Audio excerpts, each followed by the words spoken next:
Hi, my name is Gracie, And I'm Claire. and this is the first installment of Silenced Voices. This is the podcast where we talk about other podcasts that we've listened to on the topic of sexual assault, and we kind of go over these points that are sometimes a little bit glossed over in reports and in podcasts like this because of the stigmas against sexual assault in society.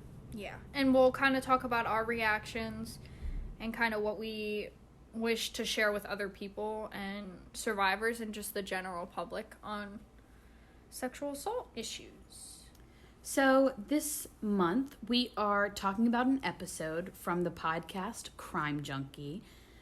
So Crime Junkie is a true crime podcast led by two women from Indiana, and they go over all sorts of true crime cases, murders, sexual assaults, and everything just like that. And the specific case we're talking about today Is the Butcher Baker of Alaska. And basically, he was someone who took sex workers and he would tell them that he's going to bring them to this cabin, and if they do a couple things, he'll let them go. And he'll tie them up in, like, his home in Alaska, and then he will fly them out to, like, this wood-based area, basically, and then hunt them down like animals. And he got away with this for, like, decades. a long time. Yeah. The big thing about this case was he continued to, like, have small charges brought against him, and then the DA just wouldn't go through with it, so there'd be a deal. So there was plenty of signs that something bigger and worse was going on, and it took them way too long to look into it and figure out everything. The episode is definitely very interesting. You can find it on any podcast app or on crimejunkiepodcast.com. And for our ASL friends, there is an ASL option on the Crime Junkie website. There will also be a transcript linked with this podcast if you would like to read that. So now we're just going to kind of talk about our initial reactions and how we felt after the episode. Yeah, so I know that this episode was, the whole case is not just a sexual assault case. It is a murder case. So when you find a lot of information on the Butcher Baker, you don't really get these accounts of the survivors and the actual sexual assault that happened. The main survivor that we hear about is a sex worker named Cindy. She is an escaped victim of Robert Hansen. And, she reported, she came out, she told her story, and that's not something that's heard about often. It's more the twisted legacy of this sick man who, raped, murdered, and got away with so many crimes. And this poor woman and all of these other women who did lose their lives to this man. So we don't really get to hear much about her story, and that's definitely a problem. And I think one of the biggest things I took away from this episode was when they were talking about, like, this idea of, like, good versus bad people, or, like, important versus expendable people in terms of his victims, because one of the reasons that he was able to do his crimes for so long, like, get away with them, is because he picked sex workers that weren't always reported missing, or no one really, like, quote-unquote missed. So I think that's a really important point, and one thing that stuck with me is, like, sexual assault shouldn't be about what the person does or their profession or what they enjoy doing or what they have to do for a living. A senator's wife shouldn't be believed any more than a sex worker. Yeah. And, it doesn't matter if the victim is high risk or low risk. It doesn't matter what background they come from or, any of these stigmas that we hear about. It doesn't matter what they were doing up to the point of the assault. It doesn't matter what they were wearing. It doesn't matter what they agreed to up until the point that they said no. Because no matter who they are, they have that right to consent and revoke their consent. When they're uncomfortable with something, they should be allowed to say, I'm not comfortable with this. And obviously this case is a lot deeper than that, because this was a really disgusting, sick man. He wasn't just a rapist, he was a murderer.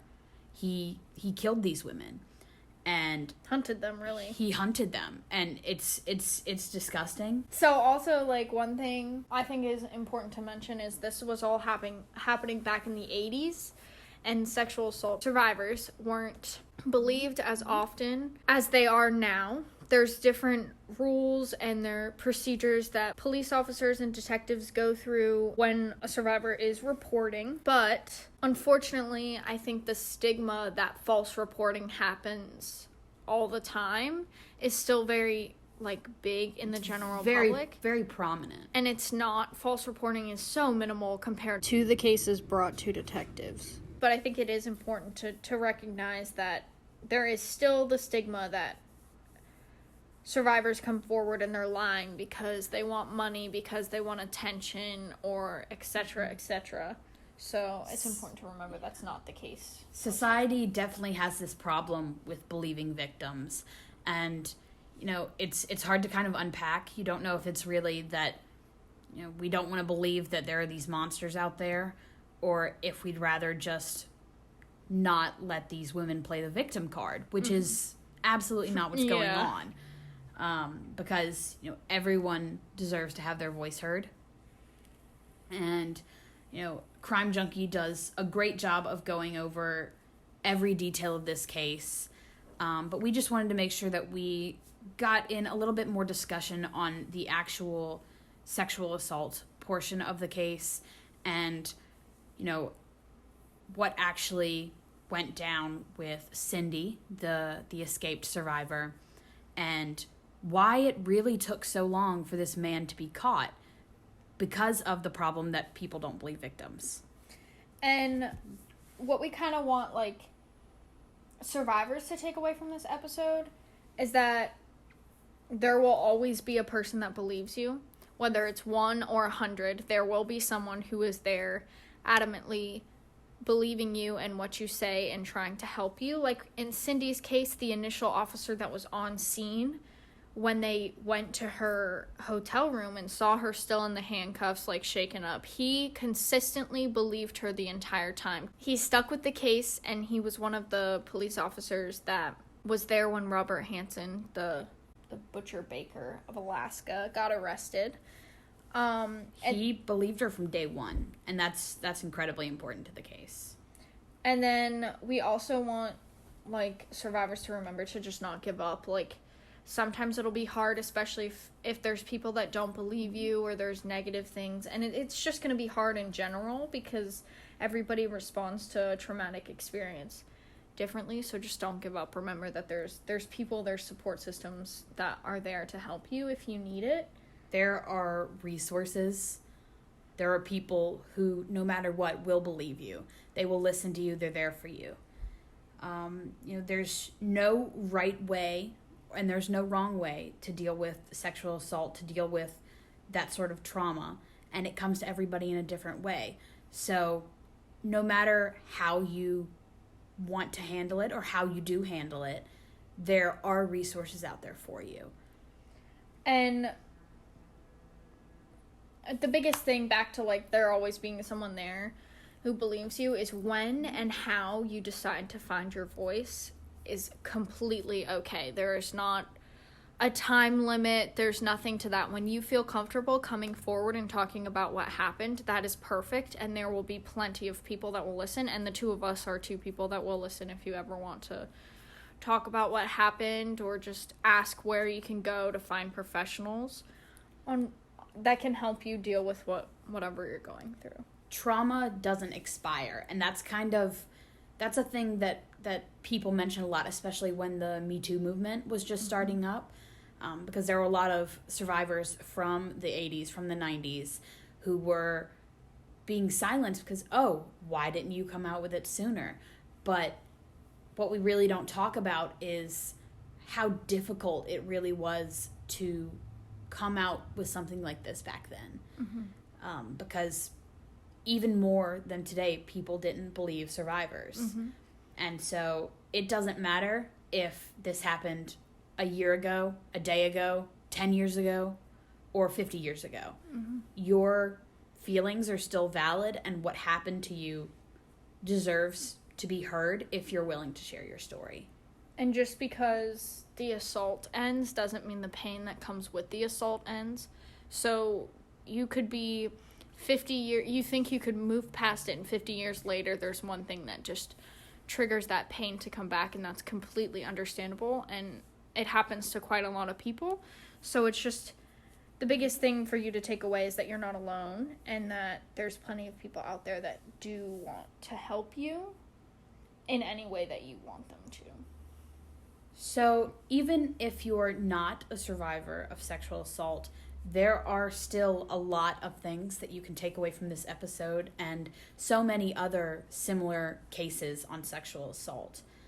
So a big part of this case was the fact that after a large majority of the police department didn't believe Cindy, she fled the town. And lots of people took this as a sign of that she was lying, that she wasn't telling the truth, that she was framing this man. But really the case is she was this survivor who was facing scrutiny for coming out with her story. She was a sex worker questioning the word and the character of a local businessman who had always had this high reputation. And I think, one thing that can be hard sometimes if you are the person that's receiving, someone telling you their story for the first time, especially if you love them, it can be very hard to hear. And if you know or care about the person that they're accusing, it can be really easy to jump to, well, I don't think this happened because of character, blah, blah, blah. It's very easy to get defensive or angry or upset either at the action or at the idea of what happened. But it's really important to remember and to think about the fact that it took a lot of effort for this survivor to come to you and tell you their story and tell you how they feel, what happened, and they're confiding in you. So to do your best to just listen and receive and ask them, what can I do to help? What would you like me to do? Would you like me to go with you? Would you like me to just sit here and listen? How can I help you with this terrible thing that happened? And, as friends to these survivors, the best thing that we can do is listen. We don't need to tell them how to deal with their pain, what they should or shouldn't be feeling, because, as we mentioned earlier, everybody is going to handle this pain, this trauma differently. So it's just something that we need to be careful about as a society, to make sure that we are believing, we're listening, and that we are willing to do everything possible to make these survivors feel more comfortable and let them know that we are here for them. And one thing that was big about Cindy's case is the first person that she wanted to go to, the first person she wanted to talk to was her quote-unquote pimp, who she called her boyfriend. She went to him to ask him to get the handcuffs off. He's the first one she wanted to see. And that had something to do with people doubting her, because that's the first place that she went, was her quote-unquote pimp. And just because the person they confide in might not be the best witness or make the best decisions in the world, should not have anything to do with the reliability of the story.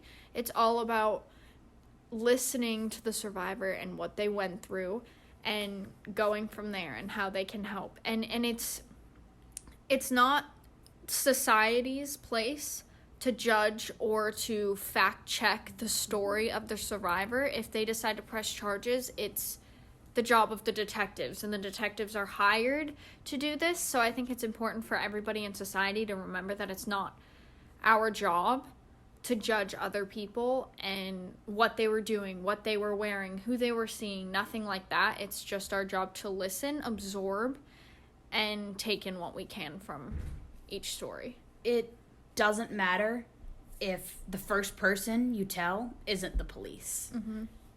That doesn't matter. You don't have to go to law enforcement first. You can start with someone that you're comfortable with, someone that you think can give you advice. Mm-hmm. So if you hear of a story where a survivor went to somebody before the police, even if that person doesn't seem like the most credible, doesn't seem like they could be the most helpful in the situation, if that survivor was comfortable with that person, comfortable enough to confide in them, we need to respect that. Mm-hmm.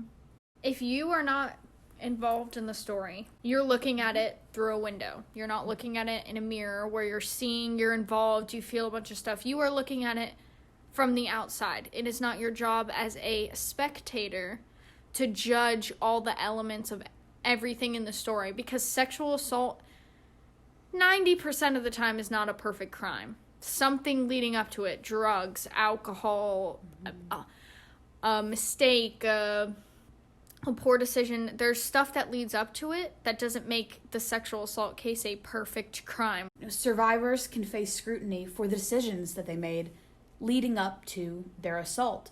But in all reality, it doesn't matter what you were wearing. It doesn't matter if you had been drinking. It doesn't matter if you had been doing drugs. Mm-hmm. It doesn't matter what you were on, who you were with, because in reality, if you said no, if you didn't want this to happen to you, you didn't deserve it. Mm-hmm.